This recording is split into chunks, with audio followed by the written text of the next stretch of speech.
Hi guys, welcome back to Unconventional Kathy. Today I'm showing you how I make my orange chicken and my orange steak bites. I really wasn't following a recipe here. I wasn't even sure where I was taking this, and then I saw that I had enough ingredients where I could kind of make it work, so that's what I started doing. So I had soy sauce, so I added some soy sauce to my pot, some teriyaki sauce, and I even decided to add in some Japanese barbecue sauce. I wasn't sure how this was going to taste, but whatever I had, I added. Of course, I added some garlic because you can never go wrong with adding garlic.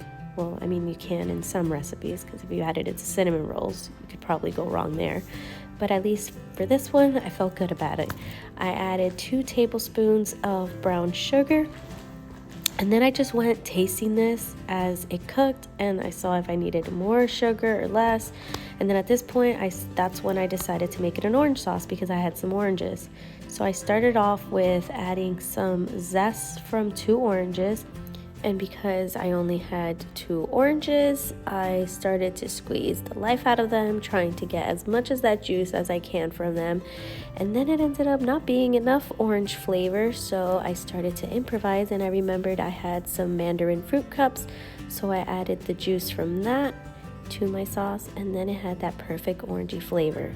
This may not be the proper way of making orange sauce for orange chicken, but this is my unconventional way of making it by using whatever I had on hand. And I actually messed up and I made my sauce after cooking my chicken, so I'm uploading it the way you should do it for this video. But make your sauce first, then get started on your chicken. So this is my chicken and my steak. I added some cornstarch and flour to a bowl, and then just added a little bit of salt, mixed it all around, and this is what I was going to use to coat my chicken and steak.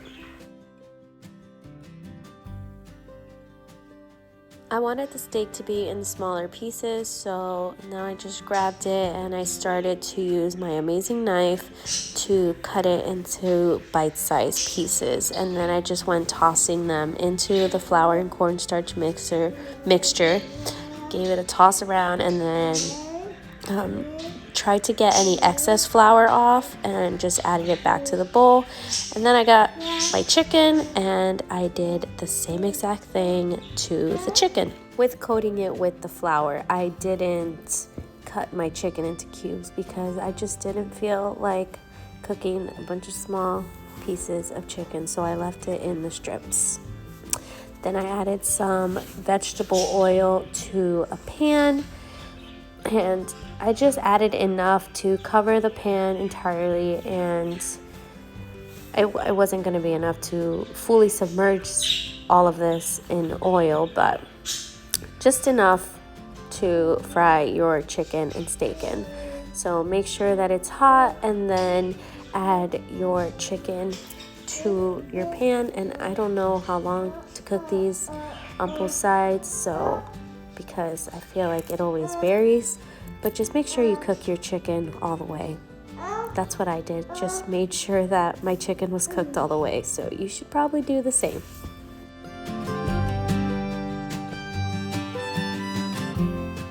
After my chicken was fully cooked, I removed them from the pan, and then I added my steak and cooked those all the way. And now they were ready to be coated with the sauce.